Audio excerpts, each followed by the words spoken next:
Espero estar sendo bem ouvido por todos vocês. É um prazer estar aqui, desempenhando esse papel difícil que o professor Fábio tem colocado para cada um de nós encarar, não é? Esse aqui é o Grupo Raízes, para quem não conhece ou eventualmente esteja nos assistindo pela primeira vez. É um grupo que se dedica a estudar o que os pretos têm feito pela psicologia e o que a psicologia tem feito pelos pretos. E aí vocês vão entender melhor essa dinâmica assistindo aqui a nossa live, que hoje vai abordar um tema muito complexo, muito difícil, um tema que rasga corações, um tema que tem afligido famílias. Todas as famílias têm pelo menos alguém mais distante que tenha enfrentado esse problema, que é o problema da droga-adicção, que é o problema do uso compulsivo de drogas.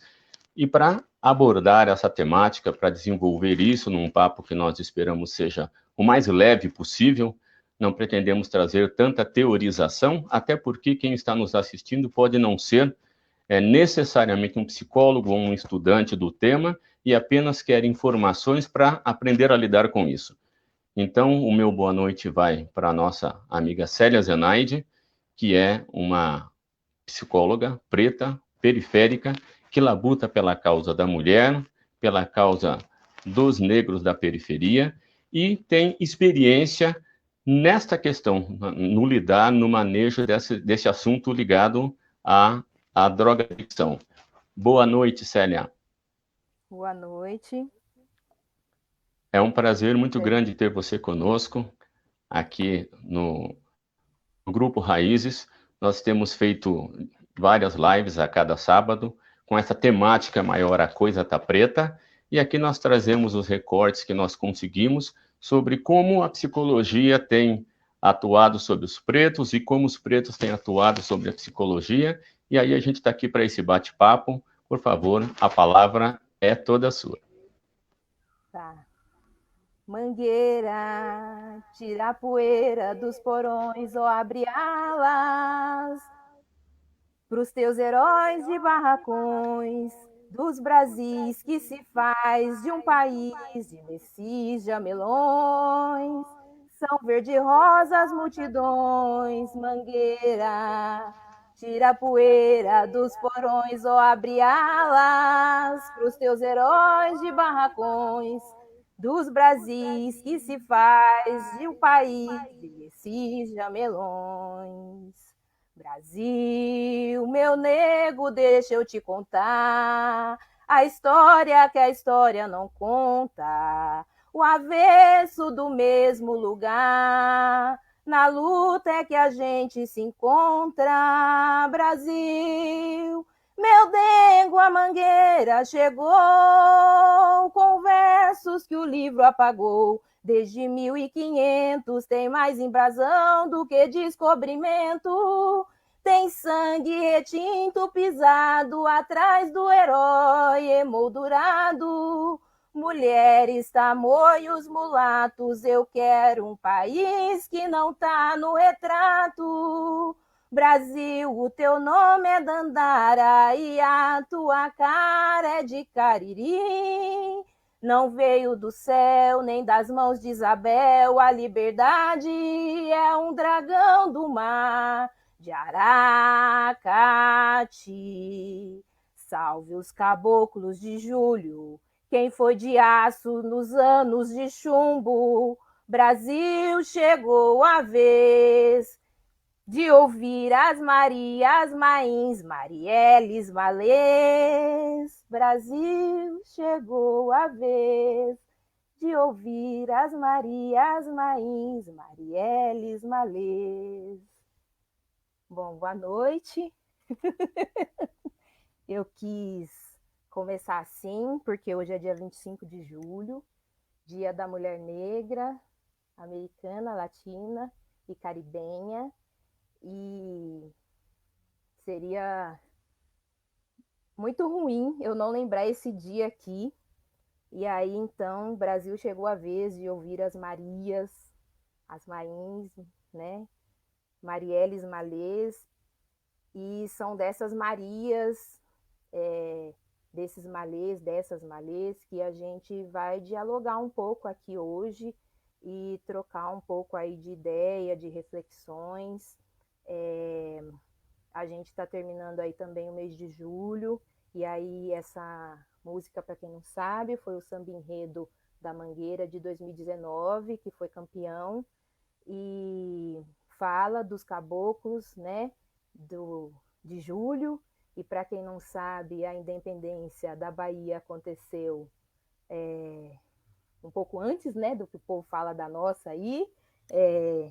Então fala que ali acontece a real independência do Brasil, que é de uma luta também dos caboclos. Então fala de seguir caboclo, mas é dos povos originários, junto com as pessoas escravizadas da ocasião. Então fazer lembrança aí também nessa live aos povos originários, que nessa época, eu ouvi uma notícia hoje, que sofrem tanto aí com a questão da Covid-19, que estão sendo mortos pela negligência do Estado de não fornecer aí uma saúde adequada, profissionais adequados. A gente, eu acho que vai falar um pouco aqui das políticas públicas, do SUAS e do SUS em especial, mas tem a política de educação, tem a política de segurança pública, tem a política específica para as populações dos povos originários, que são os povos indígenas. Que tem indígena que não gosta, que fala assim, porque eles não são índios, eles não vieram da Índia. Então a gente fala povos originários. Mas aí fazer esse destaque nessa abertura. Bom, meu nome é Célia Zenardi, eu sou psicóloga, eu sou educadora social, eu sou de Campinas, sou formada há 8 anos, trabalho na política de assistência social há 8 anos, mas eu fui uma usuária também do SUAS antes disso, né? Eu fui uma menina de núcleo, então eu conheço a política de assistência social desde antes dela ser implementada, de 2009, porque eu sou fruto das políticas públicas. Então, eu gostaria de fazer essa demarcação aqui. E aí, eu não sei se eu vou conseguir, eu estou tentando aqui deixar o celular ligado para ver os comentários de vocês. Mas como eu disse ali, eu sou educadora social também, e aí eu gostaria de fazer com vocês uma tentativa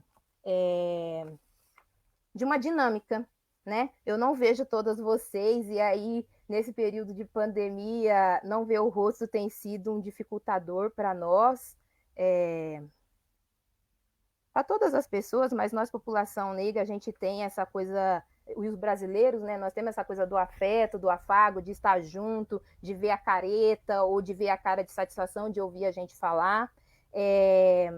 Mas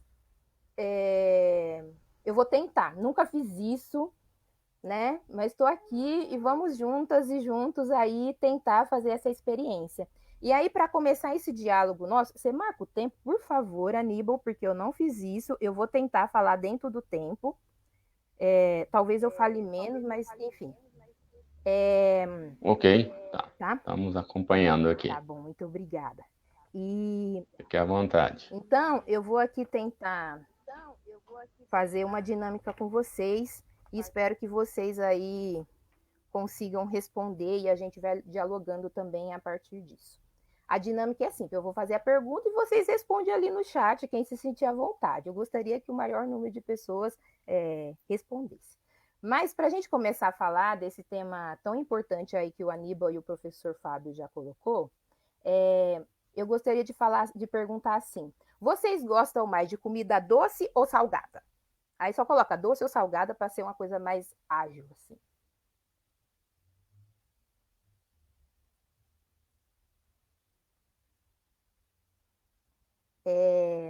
Enquanto vocês vão escrevendo, o professor já disse para mim que tem um delay. Tem alguém aqui que não vive sem um docinho? Aquele chocolatinho, aquela bala, um brigadeiro. Aí coloca ali também.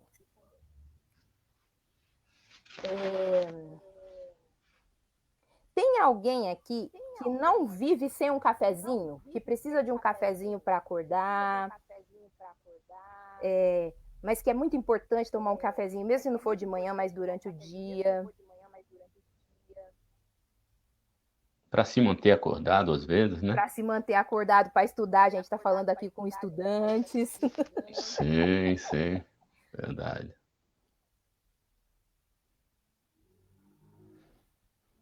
Ah lá, as pessoas estão respondendo. Acho que eu fui Raquel, falando muito rápido. Roseli, todo mundo aí. Isso. É, tem alguém aqui que bebe socialmente? Uma cerveja, um vinho, uma pinguinha? A Raquel Lopes falou que não gosta de café. Raquel, estamos juntas. Que maravilha, que privilégio.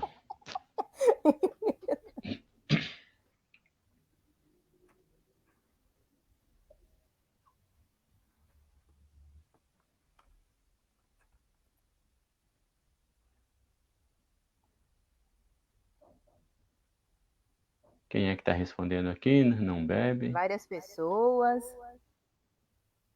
E aí, uma última pergunta para a gente. São perguntas aquecedoras, tá?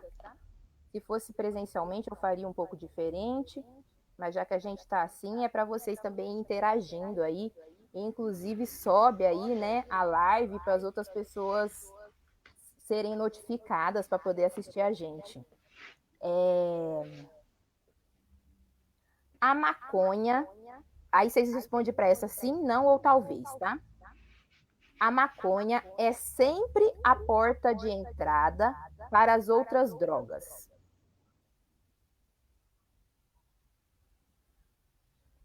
O professor Fábio já disse que tem um delay, então eu vou começar conversando com vocês e assim que as respostas forem chegando, a gente vai dialogando também.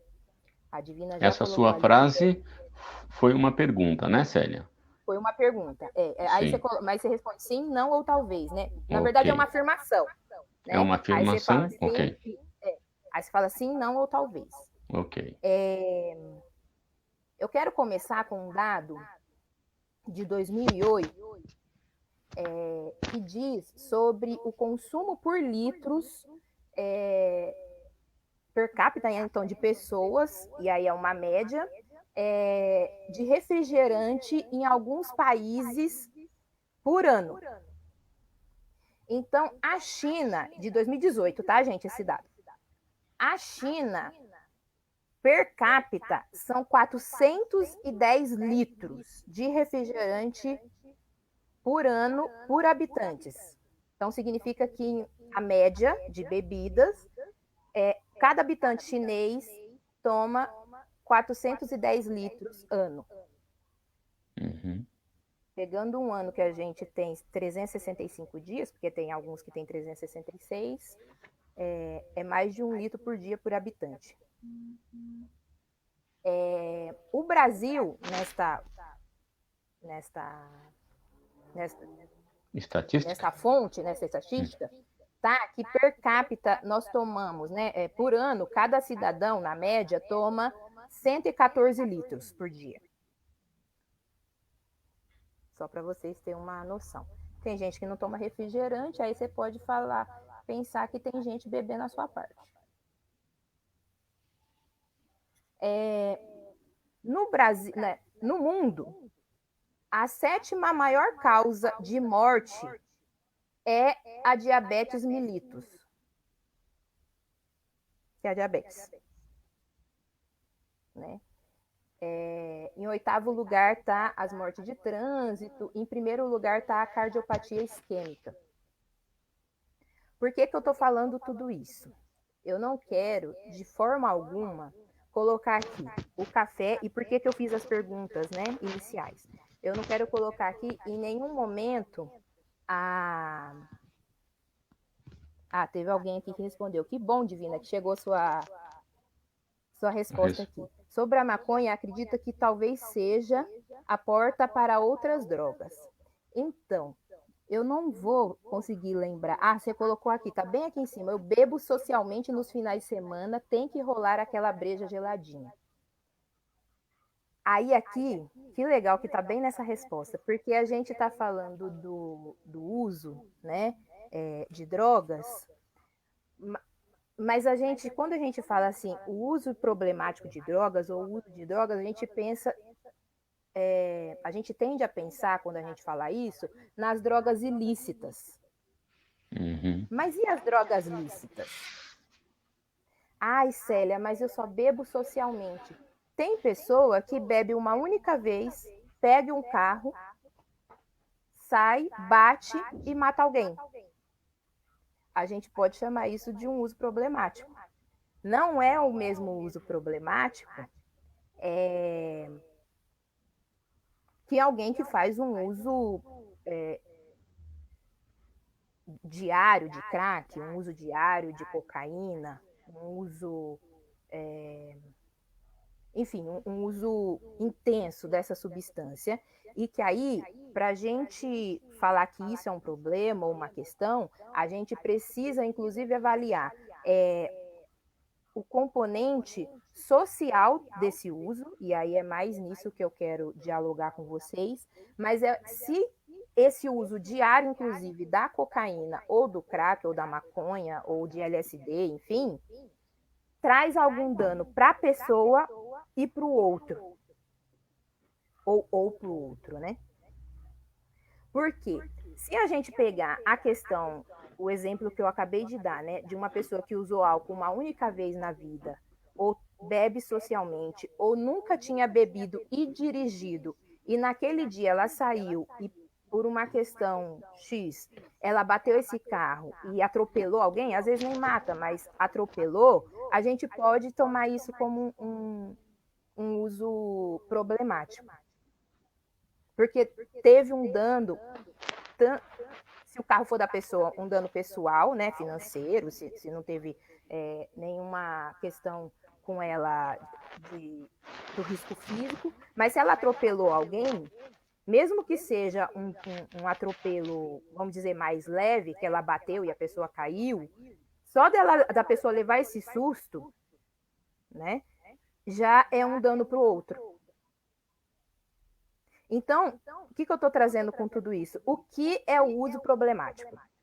Vamos problematizar o uso problemático. E aí, a gente precisa entender, né, com a reflexão que eu quero trazer aqui, quando eu trago a questão da diabetes mellitus, do consumo de doce, do consumo de maconha, de crack, de cocaína, enfim, acho que eu me perdi no raciocínio, que os malefícios e que talvez benefícios essa substância trazem para aquele indivíduo ou para um coletivo. Ai, Célia, isso está muito abstrato. Quando a gente fala que a gente bebe socialmente, né, e a Divina coloca ali, é muito bom tomar uma geladinha nos finais de semana, eu pressuponho que a Divina tome com alguém. Então, não dá para falar que a cerveja da Divina do final de semana é um uso problemático. É um uso muito benéfico, que inclusive em tempos de pandemia, a gente tem sentido um monte de falta de se reunir com as pessoas. Né? Tem gente que tem postado, não vejo a hora de poder ir num bar, não vejo a hora. Eu também, viu, gente? Eu também bebo socialmente. Que bom. Não vejo a hora de poder dialogar com alguém. E na nossa sociedade, a cervejinha gelada, às vezes quem gosta de vinho, quem gosta de uma cachaça, é uma possibilidade de você se reunir. Então você compra lá uma cerveja, vai lá, senta na calçada com alguém, às vezes nem é tão distante, ou senta entre as pessoas da família para tomar aquela cerveja. Né? Ou animo. E aí a gente se socializa. E isso tem muito a ver com a nossa perspectiva, né, de reunião das famílias pretas. Né? A gente se reúne muito em volta do fogão. Aí eu volto lá, né? Quem gosta mais de doce ou salgado? A gente se reúne em ritos, né? Para fazer, em tempos de junho e julho, para fazer uma pamonha, para fazer um curau, para fazer uma farofa, para fazer uma canjica. Por mais que às vezes tenha uma pessoa única ali na família, que às vezes as nossas mães não gostam que a gente mexa no fogão dela quando elas estão mexendo, a gente está ali sentindo aquele cheiro, quando vai a canela dentro da canjica, quando para ajudar a debuiar o milho para fazer o curau. Então, a gente tem um ritmo de estar junto. E, ai, Célia, está muito distante da Da nossa proposta temática. de falar de Uhum. drogas, da temática. Mas algumas pessoas, né, a maior parte, vou dizer delas, e aí tomando como base as pessoas que eu atendo na média complexidade do SUAS. As pessoas usam maconha, usam crack também para se socializar, para estar em grupo, para ser pertencente a um grupo. Então, eu acho que a gente precisa, né? A reflexão que eu quero trazer aqui é de problematizar esse uso problemático. Então, não vou trazer respostas aqui, faça assim ou faça assado, mas é de como a gente fazer, a tentativa aqui é de como a gente fazer a reflexão dos usos. Né? Vocês, enquanto alunos, quando estiverem aí atuando na política do SUS, na educação, né, que agora recentemente passou a lei, como que é olhar para um adolescente, para uma pessoa adulta, para uma pessoa que vai dizer para você, olha, eu faço uso de maconha, ou eu faço uso de crack, eu tenho feito uso de cocaína, para a gente tirar aquele preconceito, né, de que assim, usa droga, então a droga é o problema, e aí eu vou olhar aquela pessoa, eu já vejo um holofote na testa dela, reluzindo, droga, droga, cocaína, maconha, crack, qualquer outra substância que ele venha falar, ou ela venha falar. O que eu estou querendo dizer com tudo isso? Que o uso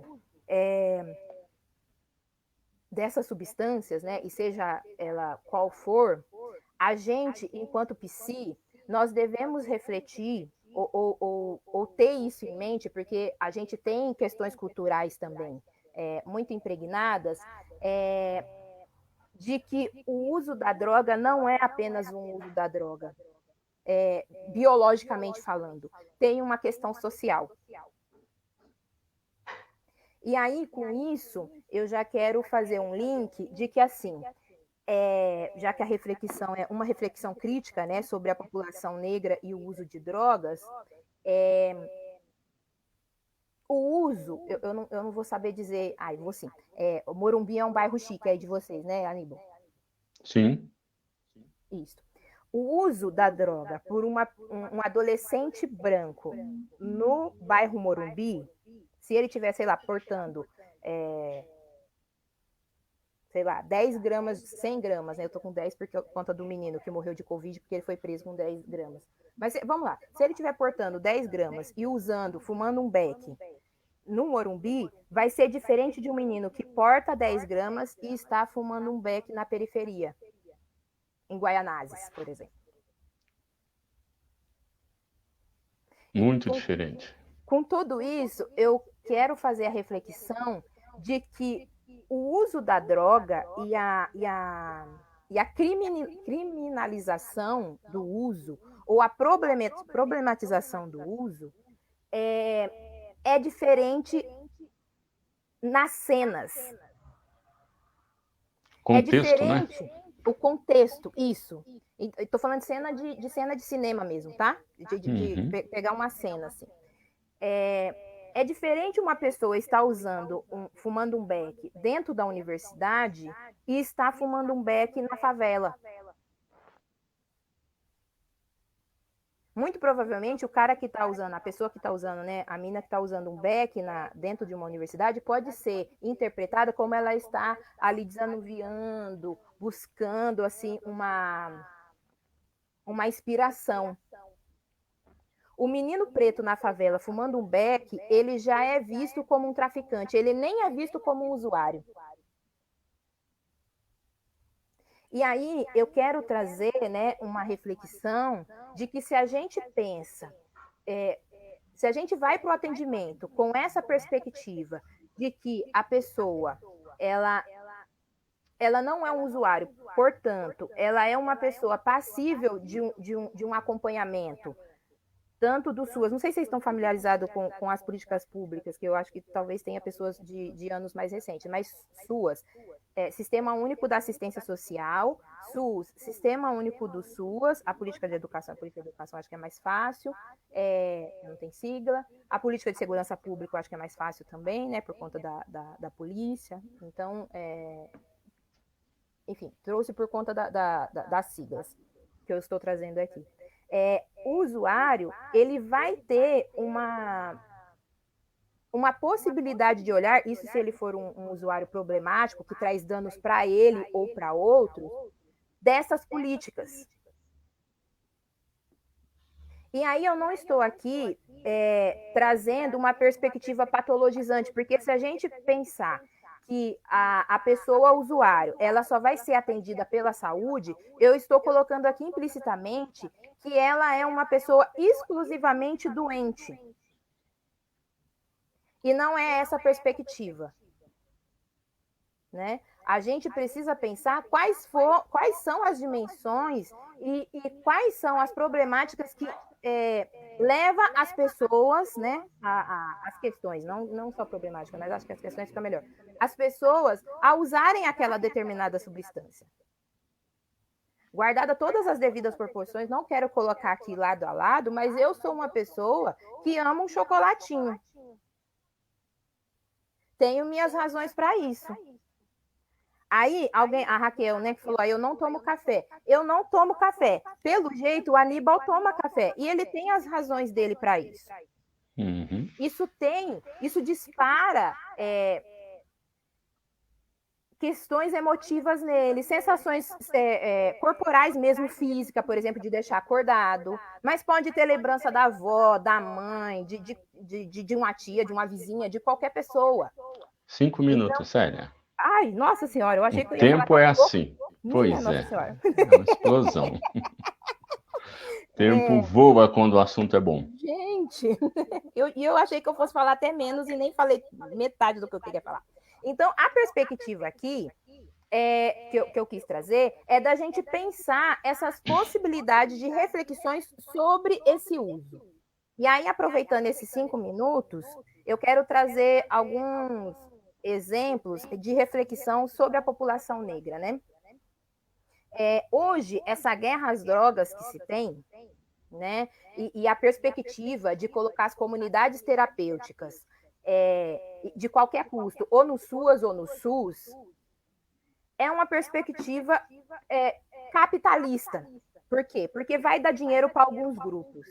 E, para o outro lado, a gente tenta manter a política de higienização ou de branquecimento, e aí fazendo um pouco a interlocução, né, de uma reflexão crítica da população negra e do uso de drogas, que é a reflexão que, eu sempre esqueço o nome da pessoa, mas do Congresso de Londres, que aconteceu em 1911,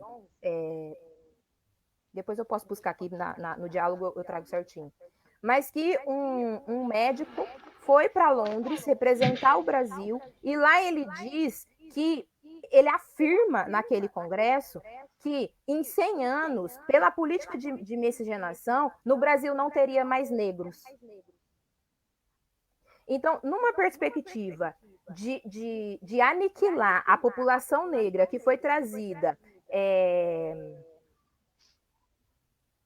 sequestrada de África para cá, para mim, a minha perspectiva é que as comunidades terapêuticas, para além da polícia, né, têm feito esse papel, inclusive repaginando os manicômios. Então, o que não é legal para a gente, para os nossos olhos, que é um uso problemático, né? Vou dar o exemplo aí da Cracolândia, que a gente não quer ver esses seres aqui, então a gente tira eles, inclusive com tentativa do governo Dória, mas então, lá na ocasião, prefeito, tenta tirar eles compulsoriamente para levar para alguns lugares. 2 minutos. Então, da gente fazer essa perspectiva e tentar dialogar das tentativas de aniquilamento e de aniquilamento mesmo, da população negra do nosso país. Então, a cada momento, ela vai se repaginando. Então, teve o processo de abolição, aí tinha o processo do Pelourinho, aí vem a falsa abolição, manda todo mundo para os guetos, aí proíbe que os negros não pode, mesmo tendo dinheiro, não podia ir para a escola e nem comprar terreno, por isso dinheiro. Aí a gente vai cada vez mais ficando guetizados, mas aí depois tem os manicômios, que se a gente pega aquele livro lá da Daniela Arbeck, enfim, o Holocausto... Nossa, me falhou minha memória.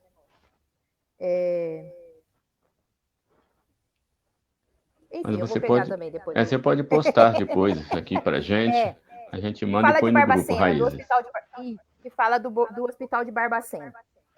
Se você for ler aquele livro, é um livro que eu nunca consegui ler, porque as imagens são de pessoas negras.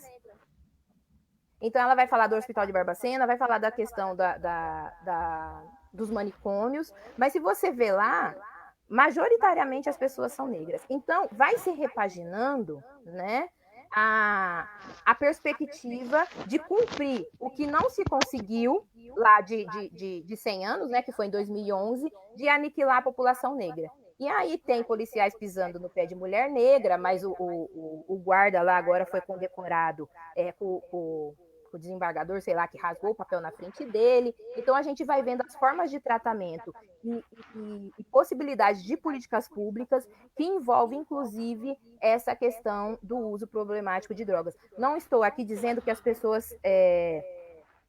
Não estou aqui fazendo uma alusão e dizendo que as drogas é boa e que não tem danos pessoais e sociais. O que eu estou querendo aqui é levantar, enquanto psicóloga, uma reflexão de como a gente vai e se desnuda desses conceitos culturais em que a droga é uma coisa essencialmente mal e que se a gente chegar numa família que tem um usuário de droga, logo a gente tem que se voltar a atenção exclusivamente para a droga e não, por exemplo, no meu caso, as questões sociais que estão colocadas naquela família, como, por exemplo, agora, com a Covid, algumas pessoas aumentaram o uso de álcool e eu consigo ver no meu grupo, né, de pessoas que eu atendo, de que o uso das drogas tem aumentado, né, tem ligação direta com o aumento da violência doméstica.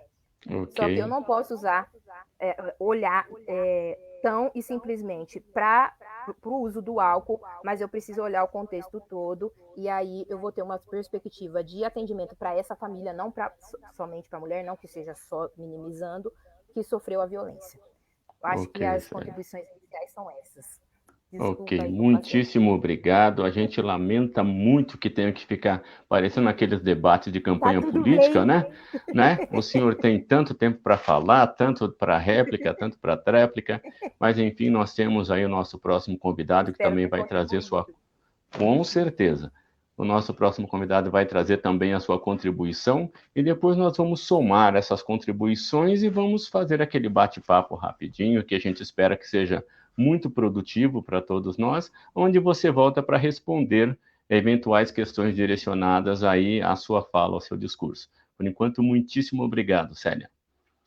Gente, nosso próximo convidado é um parceiro, um amigo, um preto que luta por uma questão praticamente desprezada na sociedade, uma luta até inglória, que é as pessoas em situação de rua. E para atender essas pessoas, para lidar com elas, além da habilidade pessoal, além do conhecimento acadêmico que o estudo da profissão que ele exerce traz, é necessário também um compromisso muito pessoal com uma verdade que eu sei que ele desenvolveu dentro de si e ela tem levado luz a muitas pessoas. Então eu vou chamar agora o Rodrigo, e o Rodrigo vai nos falar um pouco mais a esse respeito. Rodrigo Franco, grande parceiro. Boa noite, Rodrigo. Boa noite, Aníbal.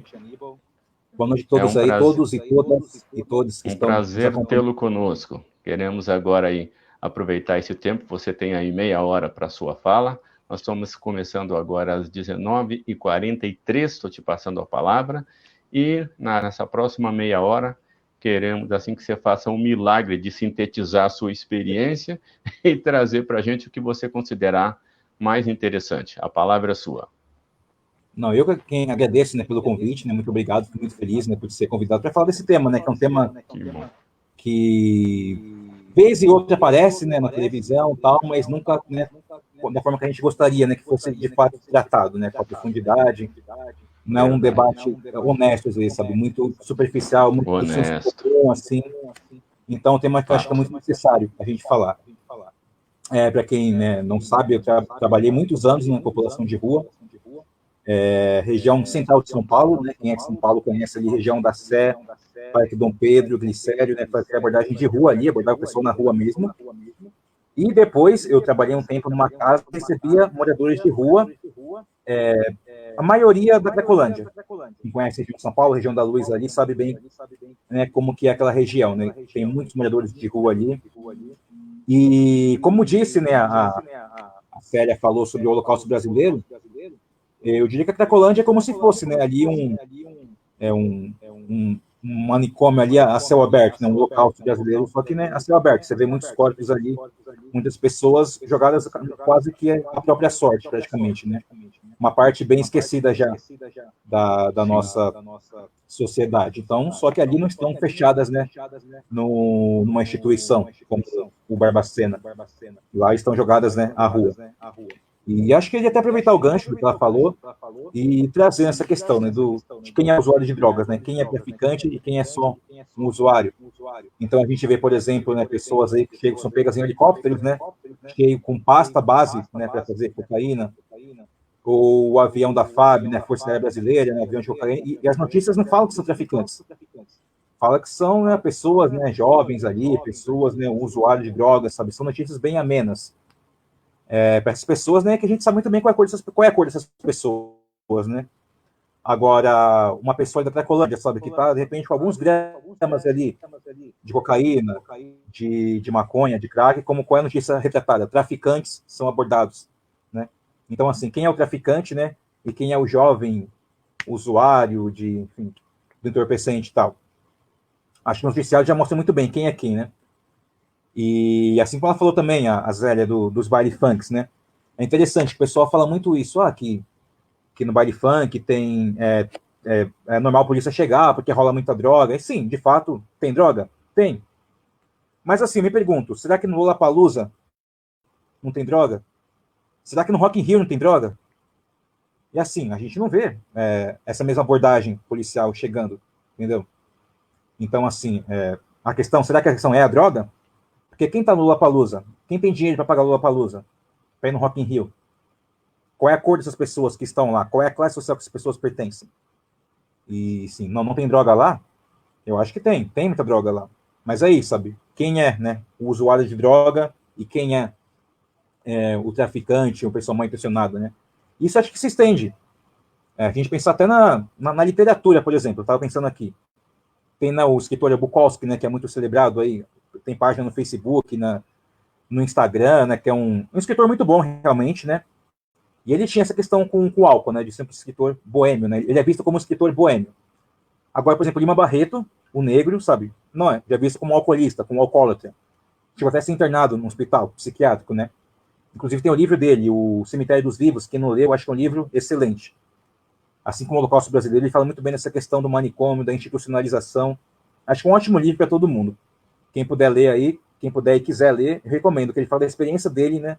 Um escritor brasileiro, negro, escritor famoso, de nome, passando por isso, né? E é isso, sabe? Ele é um alcoolista, um alcoólatra, né? Um escritor branco, é um cara boêmio. E então a gente já vê essa diferenciação, como quem é traficante, quem não é, quem é usuário, quem é, sabe, enfim. E aí, a partir disso, também falando da minha experiência já, né, na Cracolândia. É muito interessante que na minha experiência com população de rua, eu ouvi muito disso deles, sabe? De alguns deles que não queriam sair da rua. Então, é estranho, nossa, mas como assim? Não quer sair da rua? Que vida é essa, sabe? A gente pensa, pô, mas você aí, sabe, na rua, você não tem um colchão, sabe? Tá aí bebendo, cheirando, fazendo tudo isso, sabe? será que essa vida é boa para você? A gente, claro, do lado de cá. E eles falavam, mas olha você, sabe, essa vida que a gente levava antes daí, sabe? Qual é a vida da maioria das pessoas negras? Acordar às 4 da manhã, pegar busão lotado, sabe? Aguentar lá um trabalho que às vezes, sabe, não se identifica, ser humilhado por chefe, sabe? Ter um salário que muitas vezes não paga nem o aluguel direito. E ele falava, mas se eu for ter essa vida aí, eu prefiro ficar aqui na rua. E aí a gente fala, você pensa, será que ele tá tão errado assim de pensar isso? Então, comparando, sabe, com a vida das pessoas negras que levam, e essa vida que ele leva, será que a vida na rua é tão ruim assim, comparada a essa vida?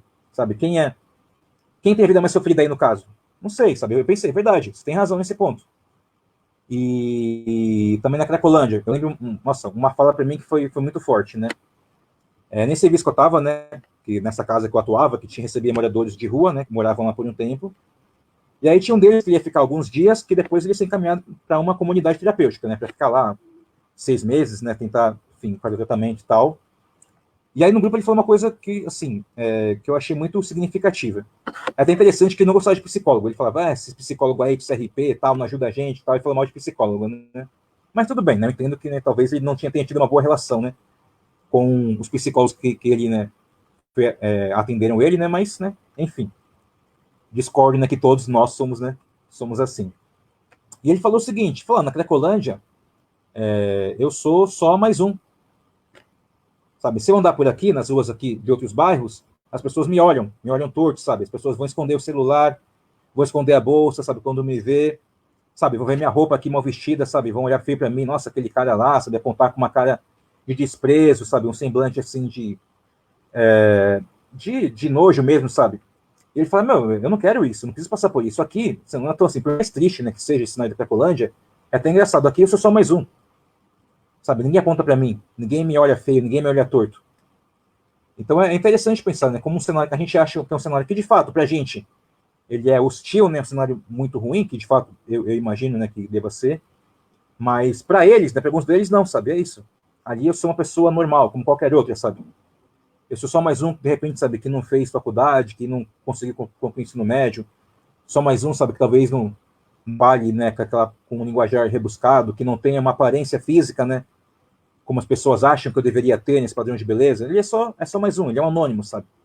Então, aquele lugar para ele acaba sendo, sabe, menos hostil, porque é isso. Ele não é mal visto ali, sabe? Ele é só mais uma pessoa. E isso para ele, por si só, para ele já é uma coisa, sabe, que deixava ele mais tranquilo. Então é interessante, né? Quando a gente ouve isso, sabe, pra gente parece um absurdo, mas se a gente pensar bem assim, faz sentido pensar. Faz sentido para ele, sabe? Se sentir ali mais seguro, né? Mais respeitado, talvez. Por mais que a gente possa parecer estranho. E essa para mim foi uma fala, sabe, muito, muito forte disso, né? De como é engraçado isso, né? A gente imagina que aquele ambiente, né, não possa ser assim. E também esse recorte da população negra com a droga também, fazendo também esse paralelo, né, de como é essa relação com as drogas, né? Eu acho que, assim, pessoas negras periféricas, sabe, convivem com isso. Eu lembro muito da música dos Racionais, né, Fim de Semana no Parque, que ele fala, né, aqui não vejo nem clube poliesportivo, né, para a molecada frequentar, nenhum incentivo. O investimento no lazer é muito escasso e o centro comunitário é um fracasso, mas se quiser destruir, está no lugar certo. Tem bebida e cocaína sempre por perto. E é interessante isso que ele fala, que assim, quadra, clube poliesportivo, coisas culturais, não tem. Tem que ir lá pegar um ônibus, levar meia hora, 1 hora, 2 horas para conseguir ter acesso a isso. Agora, para ter acesso ao álcool, à cocaína, à maconha, fora ali do lado tem alguém usando, sabe? É muito fácil o acesso. Eu lembro o bairro que eu nasci, né, lá em Cotia, nasci em São Paulo, mas, né, cresci em Cotia. E o pessoal acha que Cotia é só Grande Viana, né? Só tem Grande Viana, mas tem muito mais Cotia depois da Grande Viana. Tem uma parte que não é tão bonita assim, né? Não é tão turística assim. E no meu bairro, assim, teve uma época que, assim, vendia droga a céu aberto, sabe? Assim, meio-dia, sabe? Você vê as pessoas ali passando droga ali e tal, pegando um saquinho ali, passando ali tudo, normal. Pra gente é até normal isso, sabe? A pessoa fala, nossa, que droga aqui, nossa, é verdade, vende droga aqui, né? Assim, é tão banal, tão natural, sabe? Aquilo, que pra gente era, sabe, uma coisa qualquer. Como, sei lá, você vê um carro andando ali, vê um cachorro na rua, sabe? Tem uma pessoa ali vendendo droga ali, passou um carro ali, o cara foi lá, pegou um pacotinho, vendeu, sabe? Natural, sabe? Então é isso, desde pequeno, desde sempre a gente tem essa droga muito próxima, a gente tá ali, tá tudo muito fácil. Diferente das questões, né? Como diz a música, diferente de ter ali um centro cultural, e ter um lugar que você possa, sabe, aprender coisas, né? Aprender um curso de inglês, aprender um idioma, aprender um instrumento, praticar um esporte, isso realmente é muito difícil. Então a gente já vê, sabe, como que é essa questão, né? O que eles oferecem pra gente? O que é fácil pra gente, o que é difícil, para ver que lugar a gente ocupa nessa sociedade, o que eles querem, né, que a gente faça, nosso papel. E a partir daí não é de se estranhar, por exemplo, que a maioria da população de rua são de homens negros, pessoas negras, a maioria da população de rua. A maioria dos presidiários são homens negros. Os manicômios, sabe, muitas pessoas desenvolvem algum tipo de comorbidade, né, de um transtorno mental pelo uso abusivo de drogas, né? E qual é as pessoas, a maioria que estão lá, adivinhem, são pessoas negras, são majoritariamente homens negros. Então não é de se estranhar isso. Assim como também o índice de suicídio. Os jovens negros, a faixa que pega aí de 15 até 29, 30 anos é a porcentagem que tem maior número de suicídios. Então esses jovens homens, né? Jovens negros aí de 15 a 29 anos são a faixa etária que tem maior número de suicídios. Esse é um dado que saiu ano passado na OMS. E a partir daí a gente vai vendo, sabe, que lugar que nós, pessoas negras, ocupamos, homens negros. A partir daí, sabe, que lugar que a droga ocupa, sabe, o que é a droga então, sabe, esse é nível da realidade. É isso, porque tá próximo ali, a droga tá perto, as outras atrações culturais não estão, então eu vou consumir a droga. Ou então esse mundo que muitas vezes é isso, sabe, é hostil, que você não tem trabalho, você não tá no padrão de beleza, você não passa em entrevista de emprego porque não tá no perfil que a empresa procura, sabe, sei lá que perfil é esse. A gente sabe qual é o perfil branco, mas a gente nunca passa, sabe. Então, assim, o tempo todo tendo essas dificuldades, esses obstáculos, e aí, enfim, talvez isso, para conseguir amenizar essa situação, conseguir lidar com tudo isso, com esse sofrimento, é isso, sabe? De repente, uma maconha para conseguir, sabe, relaxar, ir no bar ali da esquina, beber, sabe, para esquecer os problemas. E também, a partir disso, também, pensar como essa ideia da masculinidade negra, das pessoas, da masculinidade não, acho que das pessoas negras de forma geral, mas que recai muito no homem negro, não, essa nossa criação de que a gente tem que aguentar tudo, né? Então, sabe, engole choro, não pode chorar, não, sabe, isso é frescura, tal, assim, né? Não pode se permitir sentir nada, tem que ser forte, tem que aguentar tudo o tempo todo, sabe? E nem sempre é possível. Então, conversando na minha experiência com a população de rua, eu via que muitos deles chegavam ao uso excessivo de álcool, de cocaína, de crack, depois de algum evento emocional muito forte. Então, depois, por exemplo, perder um familiar, perder a mãe, perder o pai, perder um filho, ou então depois de uma separação, sabe, dolorosa, separou da esposa, tal, sabe, algum evento familiar muito forte. E por não ter esse repertório, sabe, não saber lidar com a emoção, que nós não somos ensinados a isso, nós pessoas negras não sabemos lidar com as emoções, então ia fazer esse uso, ia recompensar no álcool, sabe, então ia beber para esquecer, ia fumar maconha, sabe, para conseguir, né, amenizar aquela dor. E aí é isso, sabe? Como também essa coisa que a gente tem, cultural, que nos foi implantada, né? De ser forte o tempo todo, de aguentar tudo, sabe? De não entrar em contato com a nossa emoção, como isso também acaba nos prejudicando. Que nós não sabemos lidar, sabe? Eu como psicólogo, por exemplo, eu vejo que para a população chegar até a terapia ainda é uma coisa difícil, sabe? É um tabu, tem que ser quebrado. Falar de emoções, falar, sabe, dos seus sentimentos, sabe? Se abrir, é uma coisa assim que é muito difícil ainda. Isso para além do preço, a gente sabe que, claro, a terapia às vezes pode ser um valor um pouco mais caro do que a população pode pagar, a população negra especialmente, mas mesmo um valor acessível, sabe, tem essa dificuldade de chegar lá e falar, sabe, nossa, eu tô mal, tô triste, sabe, tô desanimadão, porque pra gente é isso, a gente sempre quer ser com isso, não, sabe, é assim mesmo, a vida é difícil, sabe, aí, nós somos fortes, a gente aguenta tudo, vai, engole choro, tá chorando por quê? Engole choro aí, sabe, para de chorar, isso é frescura, e aí, não saber lidar com isso, muitas vezes acaba sendo o estopim, o gatilho para chegar, sabe, nesse uso excessivo, nesse uso de droga que eu falei, sabe? Então, como eu disse, atendi várias pessoas que eram isso, que chegaram às drogas porque, nossa, terminei com a minha esposa, fiquei mal, comecei a beber, e quando eu vi, sabe, tava lá já, largado, sabe? Ou então, estavam na rua, conseguiam retomar, né? ter uma moradia fixa de novo, conseguir ter um trabalho fixo, sabe, retomar a vida, e aí, sabe, acontecia algo, né, da ordem emocional de novo, né, de brigar com a família, de começar a namorar e terminar, sabe, assim, e aí retomavam a situação de rua, né, por não saber lidar com a emoção e também por não querer, né, olhar para esse lado, porque achar que é frescura, que emoção, sabe, né, é coisa de gente fresca tal, não querer olhar para isso, e aí ia compensar na droga. Então, acho que tem essa questão também da população negra, né, especialmente, né, população negra especialmente, de não saber lidar com o emocional. E, claro, aí a droga acaba sendo, né, sendo psicólogo, né, muitas vezes, né, aquele beckzinho de maconha, né, que, enfim, a uso excessivo, claro, maconha, enfim, pode fazer uso recreativo, mas nem todos conseguem fazer uso recreativo, sabe? Assim como o álcool, nem todos conseguem fazer uso recreativo. Eu mesmo, eu gosto de beber, né, bebo sim, gosto de cerveja e tal, mas assim, eu consigo, né, me controlar. Tem pessoas, sabe, que não conseguem. Eu via muito isso lá na minha experiência, eles falavam isso, ó, você pode ir lá no bar tomar uma cerveja e ficar bem.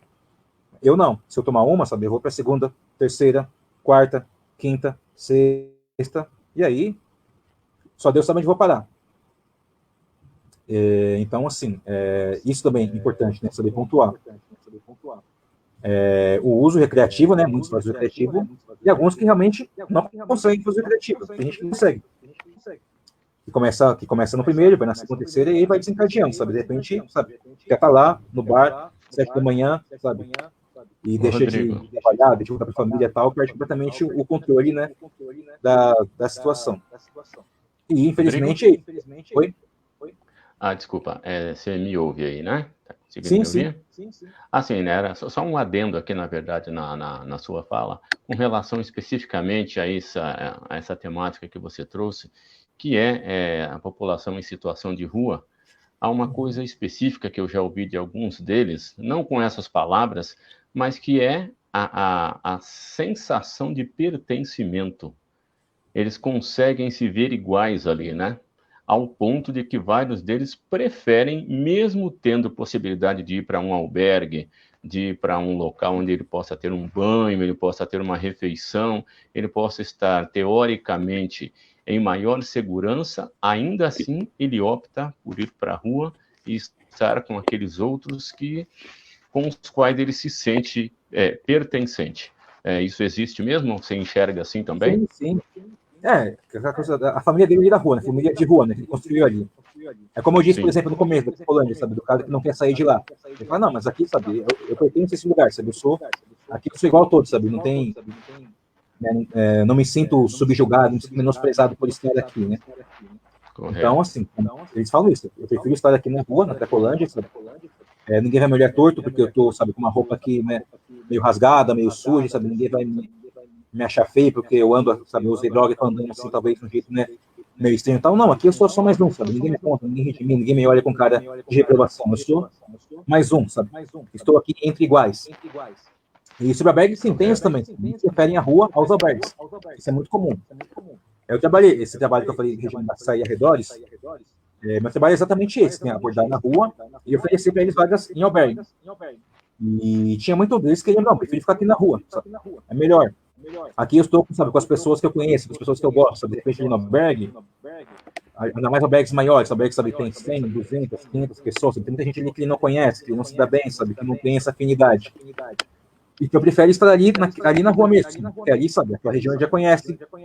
E, assim, tem muitos deles que geralmente ficam em certos lugares fixos, né? Então, sabe, muitos deles que ficam sempre na região da Sé, outros sempre ficam no Glicério, outros sempre no Parque Dom Pedro, sabe? É como se ali fosse, de fato, a casa deles mesmo, sabe?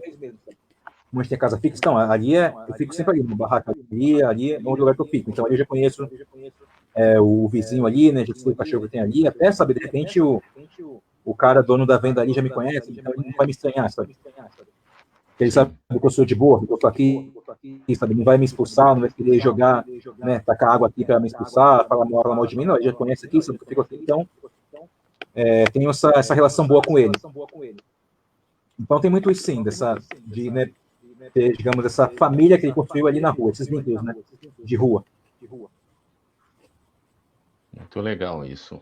A gente ter essa outra visão, esse outro Sim. lado, né, que é muito comum a gente ouvir esses jargões, né, de que é vagabundo, de que é criminoso, de que é perigoso, de que é um estorvo para a sociedade, e, na verdade, o nosso olhar ele está sendo feito de uma posição muito cômoda, às vezes, né? Da nossa zona de conforto, e ele, na verdade, acaba muito mais prejudicando a mudança desse quadro do que favorecendo para que ela aconteça.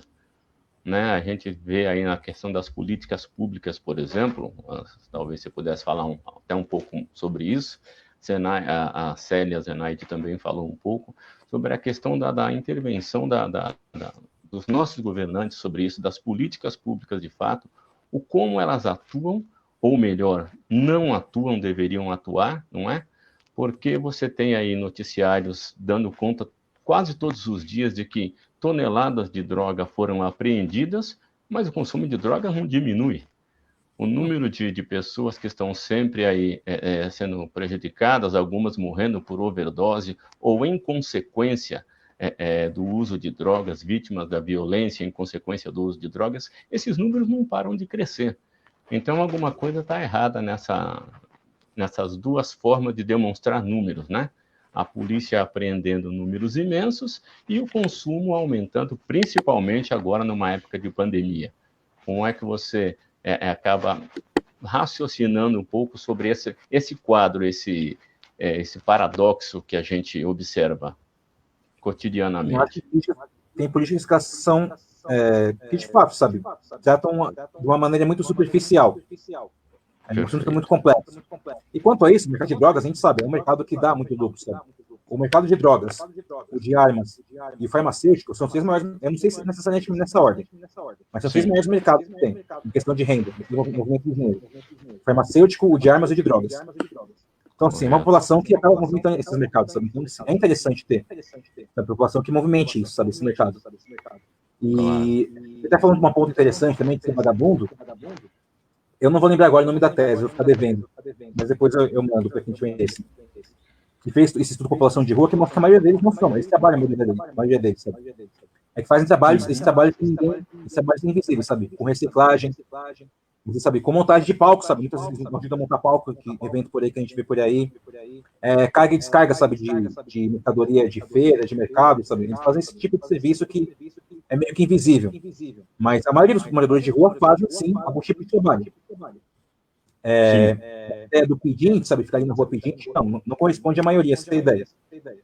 Então, muitas pessoas se enganam com isso, achando que a maioria não trabalha. Não, a maioria trabalha. Porque esse trabalho que é invisível, sabe? Com reciclagem, quem vê o trabalho da reciclagem, sabe? Quem sabe quem montou aquele palco? Você vai no show.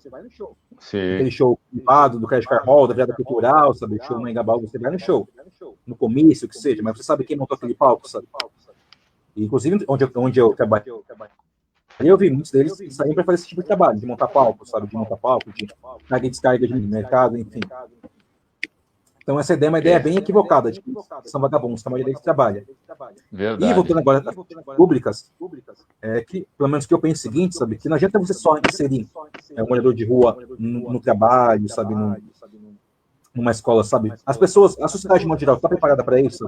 A gente sabe como lidar com, sabe, com essas pessoas, sabe, que de repente um usuário independente químico, a gente sabe como lidar com um independente químico, a gente sabe como lidar com, de repente, uma pessoa que pode ter algum esquizofrenia, pode ter alguma coisa, a gente não sabe como lidar também, sabe? Então, assim, você simplesmente botar ele lá, sem preparar ao redor, sabe, acho que não adianta, sabe?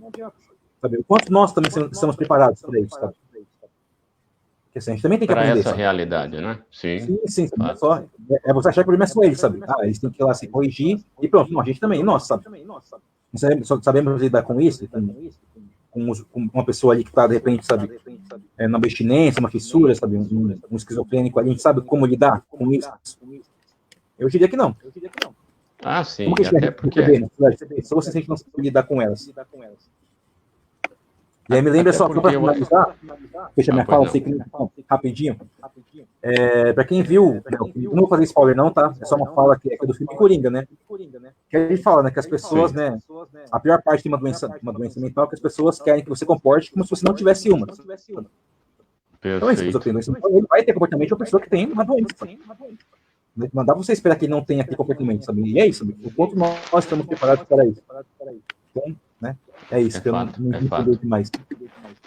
Não, eu queria aproveitar, porque eu até antecipei um pouco aqui a nossa questão de debate, de participação, para chamar a Célia de volta aqui conosco, e aí a gente fazer esse bate-papo agora a três e com os nossos participantes, para a gente aproveitar, otimizar um pouco o aproveitamento do nosso tempo, que lamentavelmente o tema é maravilhoso, rico, extenso, profundo, mas não dá para abordar tudo o que é necessário nesse tempo que nós temos para uma live, não é?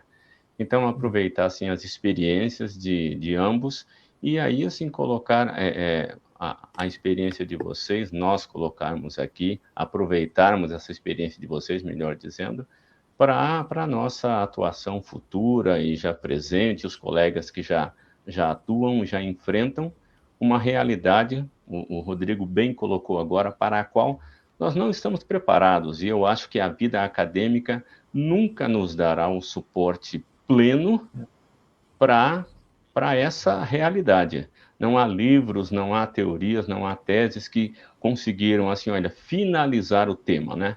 Então, tem aqui um manual de como acertar sempre no tratamento, na abordagem de uma pessoa na situação de fissura, na situação de abstinência, como você bem colocou, Rodrigo, um esquizofrênico, uma pessoa absolutamente fora de si num dado momento. Então, não tem regra básica. Existem aquelas possibilidades de minimizar o risco de errar, né?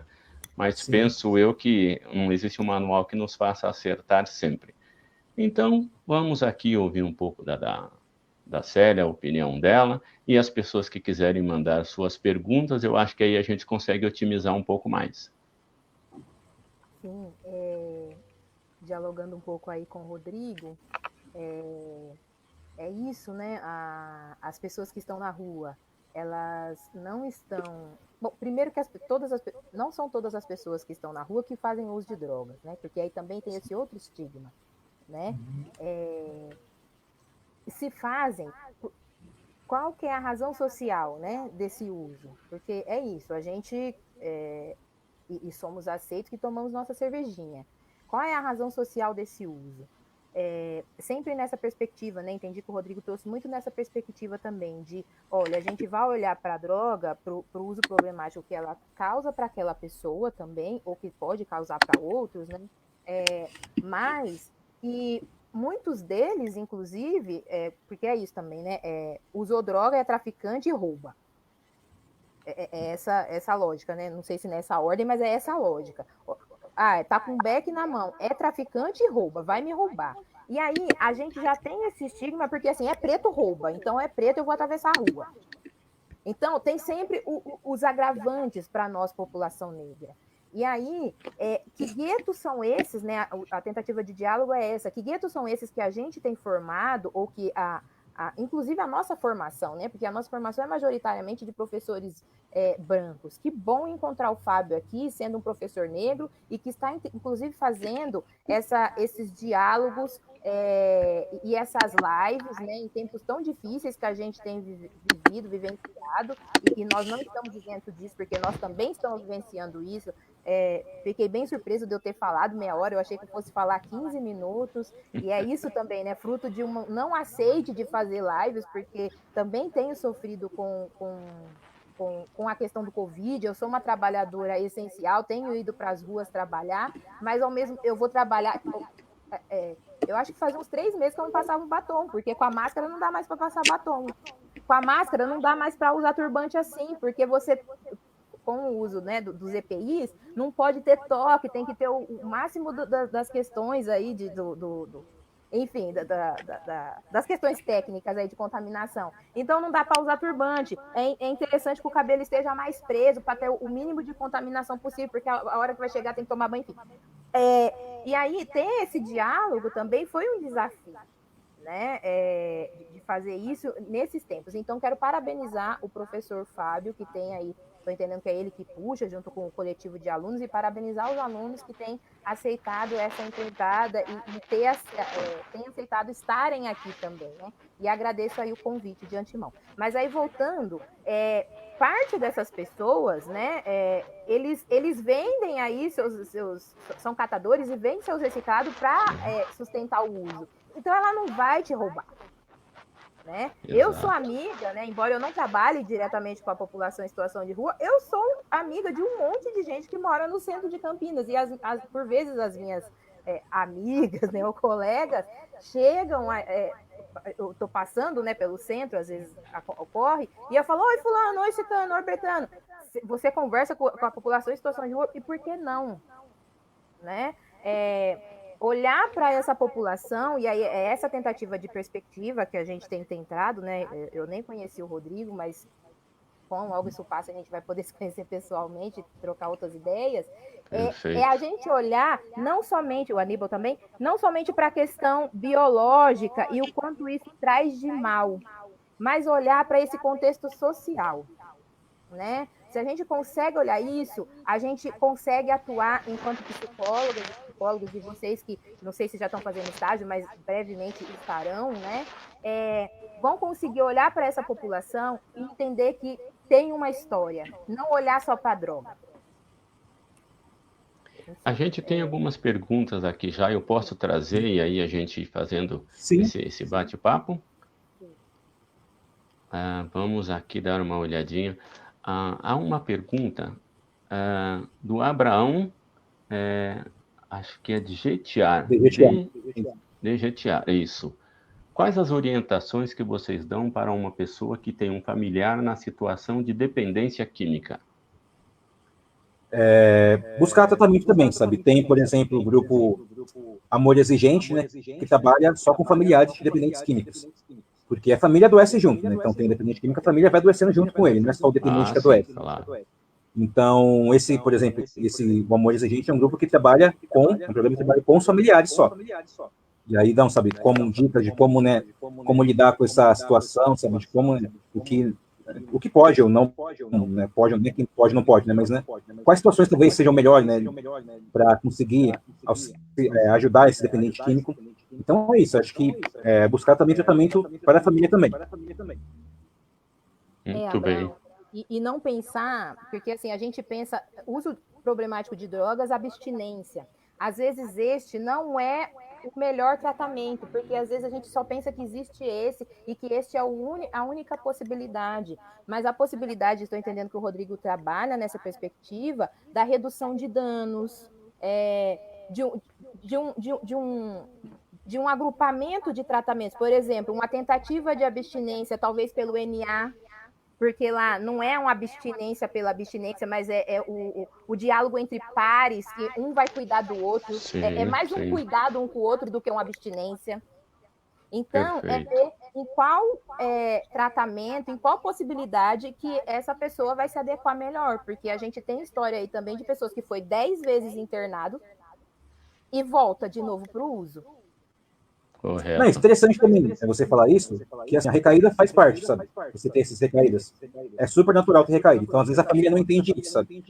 Acha que é porque a pessoa não se esforçou, não quis. Não, isso, sabe? A pessoa fez uso daquilo por ano, sabe? Não vai ser em um mês que ela, de repente, vai largar aquilo magicamente. Entendeu?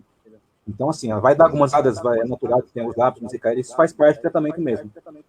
Então, acho que a família tem que conseguir compreender isso, sabe? É uma coisa bem importante. Assim como o uso do tabaco, por exemplo, né? Do cigarro. Sim. Quantas pessoas não vai e volta, até achar um... Sim, natural isso. Rodrigo? Rodrigo? Temos uma pergunta aqui para você, da nossa colega Raquel Lopes. A Raquel pergunta o seguinte: Rodrigo, o que te motivou ou levou a trabalhar com pessoas em situação de rua? Então, digamos, uma coisa que foi acontecendo, assim. Eu sempre gostei da área social, né? Essa área de trabalhar com população de rua, trabalhar com crianças de abrigo e tal, assim. Mas eu não tinha exatamente, né, um perfil. Eu quero trabalhar na área social. E aí, na faculdade, fim da faculdade, né, eu fiz um estágio no albergue, daqui da Zona Norte de São Paulo, assim. Então, isso já me despertou esse interesse. E depois de formado, eu consegui um emprego nessa área, sabe? População de rua. Uhum. E aí, sim, sabe? Eu acho que, assim, eu gostei muito por essa questão, sabe, de entender esse outro lado, né, da população de rua. Ouvir deles, sabe? A gente cria várias, né? Tem várias formulações, várias coisas. Fica pensando, nossa, É o que eu falei, sabe? Ele quer sair da rua com certeza, sabe? Ele, né, sonha em voltar para casa. Às vezes não, sabe? Às vezes ele não quer isso. Então acho que essa curiosidade de, nossa, como que é, sabe? Do lado de lá, entendeu? Como que eles pensam, sabe? De fato, sabe? Porque a gente não ouve muito, sabe? Não é uma coisa que a gente tem acesso a um morador de rua falando, sabe? A visão dele, do mundo, a visão dele das fatos, assim. Então acho que essa curiosidade também me gostou bastante. E aí, sabe? Eu comecei a trabalhar com esse público e, né? Acho que foi um contato, né, com uma visão de mundo completamente diferente. E isso, sim, é sensacional. Acho que eu aprendi muito nesse trabalho. Aprendi e aprendo, né? Muito. Muito legal, muito legal. Rico sempre, ainda mais você aí que parece que foca muito mais a sua atuação na área social. É bastante rico e enriquecedor para nós também, para irmos ouvindo sua experiência. Célia, eu vou direcionar para você uma outra pergunta que temos aqui, da nossa querida Valquíria Vicente. As medicações utilizadas para tratar crises de abstinência podem causar dependência? São consideradas drogas lícitas? Valquíria, primeiro, eu não sei o que você está chamando de crise de abstinência, mas a gente tem diferenciação, aí o Aníbal deu uma pincelada de abstinência e de fissura. Uhum. Então, abstinência, por exemplo, no álcool, quando a pessoa começa, a medicina chama de delirium tremens, acho que é isso. Delirium tremens. É quando a pessoa começa a ver bicho, começa a ter um tremor mesmo, ela, enfim, já é num uso bem avançado, num uso com a grande quantidade tanto de álcool quanto de tempo. Isso é abstinência. Então, uma abstinência, por exemplo, sei lá, enfim, vou ficar com do cigarro, né? Que a pessoa tem também um tremor, tem algumas situações corporais. A abstinência tem a ver com o corpo, né? A fissura tem a ver com o desejo de usar novamente, né? É químico também? Também. Mas não é a mesma questão da abstinência. E depois tem a overdose, que é o uso em grande quantidade, por exemplo, de cocaína, talvez de êxtase, de crack, né? Então, primeiro é preciso a gente discernir isso. Depois, se for abstinência mesmo, geralmente ele vai ser medicalizado dentro de um hospital ou dentro de uma unidade de saúde, né? Ele vai ser medicalizado nesses espaços. Até por conta da questão física mesmo, né? Não é um tremor simples, não é um ver bicho simples, não é um comportamento, estou vendo uma barata. Não é. É uma questão mais grave. Então, aí nessa situação, você perguntou se elas são lícitas. É uma droga lícita, porque está sendo ministrada dentro de uma unidade de saúde, seja ela básica, seja ela um hospital, e vai ser regrada também pelo médico. Um complicador que às vezes acontece, se a pessoa tem uma esquizofrenia, tem uma ideação suicida, enfim, nesse meio tempo da abstinência, o que ela pode fazer, se não for ministrado com cuidado a medicação, ela pode tomar tudo. Aí é uma outra coisa também. Não pode ter a ver com a questão da abstinência por conta da situação corporal, psíquica, neuromotora que a pessoa está sentindo. Mas é importante a gente fazer essa diferenciação. Muito legal. Uma das coisas que eu achei interessante no começo, você, Célia, falou sobre o café, você falou sobre o docinho, sobre o açúcar, você falou sobre o refrigerante. Eu já li um livro do Dalga Larrondo, foi utilizado em psicopatologia pela nossa querida professora Sabrina, e eu achei interessante um recorte que eu vi daquele livro, onde ele igualou, para efeito de danos ao nosso organismo, o café, a maconha, a cocaína, as drogas sintéticas, inclusive algo que eu ouço poucos de nós falar, ao chamate. Então, às vezes a pessoa diz, eu não tomo café, eu não tomo refrigerante, eu não uso drogas, eu não faço nada disso, eu estou muito bem. E às vezes toma aquele mate gelado, cheio de limão, tranquilo, e usa aquilo E como um aquele que vem em refresco. garrafinha ainda, que é pior. Eu não sei como que as Exato. pessoas conseguem tomar. Eu não consigo, mas enfim, tá tudo bem, né? Exato, Tudo bem. exato. Então, assim, só um adendo que eu acho que é interessante a gente saber, porque às vezes pelo desconhecimento a gente pode estar ingerindo substâncias que de alguma forma nos trazem esse prejuízo, ou em pessoas que às vezes estão tentando se livrar do uso compulsivo, do uso abusivo de substâncias psicoativas, ela pode estar utilizando alguma que a induz de alguma forma a continuar mantendo esse link, né? E às vezes pode ser exatamente o chamate, por exemplo, que a gente nem ouve comentar. Nem houve, mas um copinho de 200 ml de chamate tem a mesma quantidade de cafeína do copinho pequenininho de café. Eis a questão. Você já viu esse tipo de comentário, o Rodrigo, das pessoas dizerem, às vezes, olha, não bebo, não fumo, não cheiro, não faço nada disso, mas não abro mão do meu chazinho gelado? Ou do meu Sim. cafezinho? Não, sim, ouço muito isso, né? Essas drogas lícitas que a gente acaba falando, né? Passam despercebidas, né, muitas vezes. Sim, sim. Então, super comum, sabe? A Verdade, Valquíria fato. passou ali uma pergunta da Valquíria, falando que ela se referencia à pergunta dela na questão das clínicas, né? E isso, ela disse, me refiro à condição física no tratamento em clínicas. Então, aí a gente tem uma questão, né? Que aí, assim, por muitas vezes as pessoas tratam a fissura, porque as clínicas basicamente trabalham com a tiragem, né, de toda as substâncias, inclusive café, que às vezes Uhum. algumas pessoas fazem a redução de danos por café, por chá, por refrigerante, por Coca-Cola, por tabaco. Então, tira-se o tabaco, tira o café, tira tudo, né? Tem a quantidade de cigarro por dia. E aí, supre isso com a outra droga, que é uma medicação. E aí, isso eu acho problemático, porque é Sim. patologizar, né? E aí, como o Rodrigo já citou, as indústrias, tanto da droga, das armas e as farmácias, têm uma questão aí bem forte com o capital e que gera um lucro bem grande. Então, por vezes, essas clínicas, essas comunidades estão também nessa função. Ok. O nosso tempo é algo assim incrível, mas avançou muito, muito rapidamente, como um flash. Então eu vou pedir as considerações finais da Célia, do Rodrigo, e sim deixar aberto essa possibilidade de vocês estarem conosco de outras maneiras. O nosso grupo está aí aberto, enfim, conversem com o professor Fábio, que é o nosso administrador, e queremos, em muito melhores circunstâncias ainda, ter contato com vocês e aprender, e essa troca de experiência torná-la cada vez mais efetiva para todos nós. Suas considerações, por favor, Célia, e depois o Rodrigo. Tá. Bom, primeiro agradecer, que eu não fiz isso, eu cantei a música e embalei falando. Foi ótimo, foi Agradecer lindo. ao professor Fábio, ao Aníbal, ao grupo.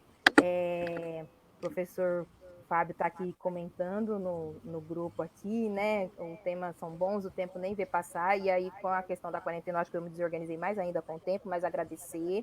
Agradecer, eu cheguei até esse grupo através da IEDA, do MNU, do Movimento Negro Unificado, que é a presidente, e aí quero agradecer ela, eu não sei se ela vai assistir essa live, mas aí eu deixo aqui a menção ao nome dela, que foi através dela que eu cheguei até aqui, para ter essa conversa com vocês. Espero ter contribuído, né? E aí, lembrar, eu acho que é acho que o que fica dessa fala é que lembrar que as drogas, a droga não ela é a droga, ela não é droga sozinha, né? A droga, ela sempre carrega uma pessoa, uma situação. Então, como ela carrega uma pessoa ou uma situação que envolve mais pessoas, a gente precisa olhar para esse coletivo ou para esse indivíduo, e se olhar para o indivíduo, olhar o contexto que ele está inserido Correto. na situação do uso. Então, da gente não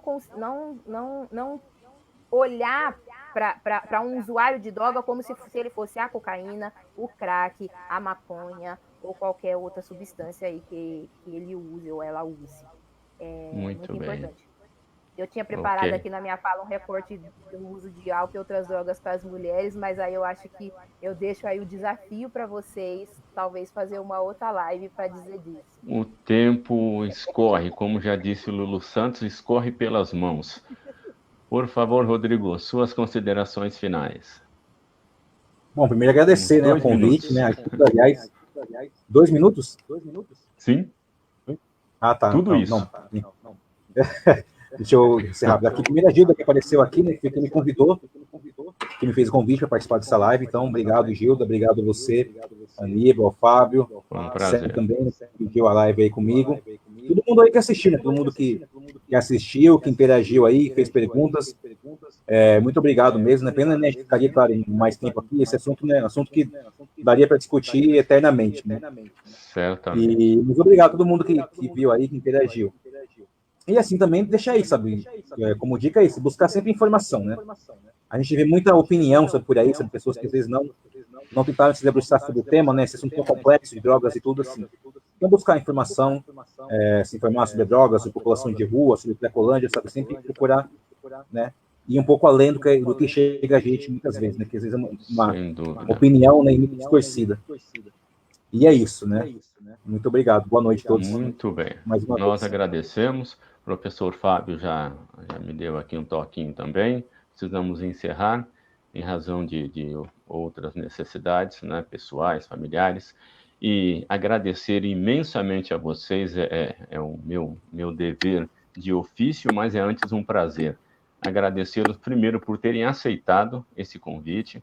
Não foi fácil encontrar pessoas dispostas a abordarem esse tema, a falarem a respeito dele com essa tranquilidade com que vocês se apresentaram aqui, expuseram suas experiências pessoais, e para nós que estamos aqui entrando neste segmento, enfrentando desafios de toda a sorte, inclusive essa, em tempos de pandemia, o consumo, o uso abusivo de drogas notório como cresceu e como tem desestruturado ou desestabilizado ainda mais as famílias. Então, acho muito importante essa experiência de vocês para somar à nossa e a gente conseguir fazer um pouco de tudo aquilo que nós pretendemos e gostaríamos de fazer pela sociedade. Algumas perguntas não puderam ser respondidas, lamentamos aos colegas, mas vamos achar uma maneira de fazê-lo, de responder e encaminhar a vocês que enviaram suas perguntas aqui, mas elas não ficarão sem resposta. Desejo meu boa noite a todos, uma semana maravilhosa, iluminada, produtiva, e que todos nós possamos caminhar no sentido de encontrar dias melhores o mais breve possível. Obrigado, amigos, obrigado, colegas, obrigado a todos. Boa noite. Boa noite. Boa noite. Boa noite.